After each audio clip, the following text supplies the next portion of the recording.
Good news, folks. 239 days after the Ranil Wickremesinghe cabinet decided to award the massive 500 megawatt Mannar and Pooneryn wind power projects to Adani, remember that? The NPP cabinet has now finally rescinded that award. You might remember that the former government made this award without following any competitive bidding procedures at a price that was almost 70% above the going rate. What's more, it cited the project in Mannar despite grave concerns about the environmental harm it might do there. Throughout his presidential election campaign, if you remember, AKD distinguished himself by coming out strongly against this project, which was being forced upon Sri Lanka, which was being thrust upon Sri Lanka by Narendra Modi, simply because Mr. Adani is supposed to be, well, some kind of pal of his. I want to remind you of just how eloquently the president argued the case against Adani. India wa kena mokadda deepam me balagare deepam me gaanata. He also challenged the exorbitant price that was agreed to by the Wickremesinghe administration.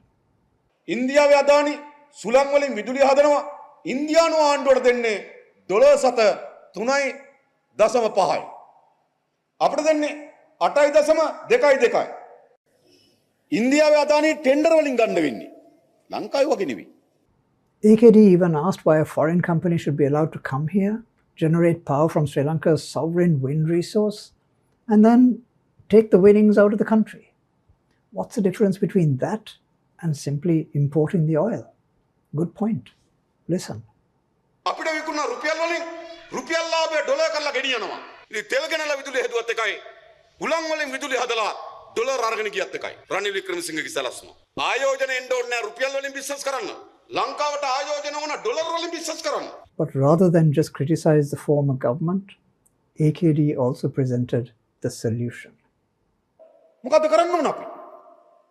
Mannar ද්‍රෝණියේ මෙන්නතන විභවතාවේ මෙච්චර සුළම් බලයෙන් විදුලිය නිෂ්පාදනය කරන්න පුළුවන් කියලා ජාත්‍යන්තර tender එකක් හදවනවා. Tender එක හදවලා කියනවා කැමති අය එන්න කියලා අවශ්‍ය නම් එහෙම කරන්න පුළුවන්.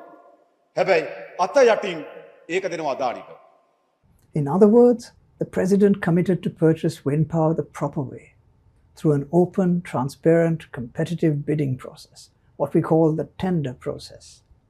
And then, how should the government decide whom to award the tender to? Simple.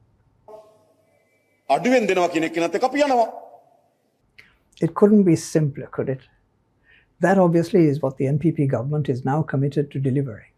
After all, in the light of his carefully reasoned public pronouncements, it would be impossible, unthinkable, for AKD to resort to what he himself calls an underhand deal. But that isn't enough. The government must also address the serious environmental concerns associated with generating more wind power on the Mannar Peninsula.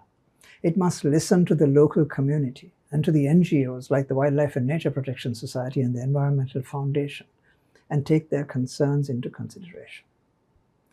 Most important of all, before the NPP government contemplates doing any business whatsoever with Adani, it must investigate how it was that the Wickremesinghe government sanctioned a price that was 70% higher than the tendered price in Sri Lanka. AKD himself repeatedly calls this an underhand transaction, suggesting that corruption is involved. ඉන්දියාවේ අදානි ගත්තේ විදුලි බල unit එකක් $7.3. ලංකාවත් එක්ක agreement එක $7.7. එහෙ වෙන හුලන්ද මෙහෙ වෙන හුලන්ද හුලන්නේ ඔක්කොම. ඇයි? යටගනුදෙනු. And so we have a right to ask, indeed we have a duty to ask, into whose pockets was the 70% being funneled? After all, it amounts to hundreds of millions of dollars that belong to the people. There clearly was a conspiracy to defraud the people of Sri Lanka. So the government must ask the Bribery Commission to investigate this. It mustn't simply sweep the scam under the carpet. And there's another thing.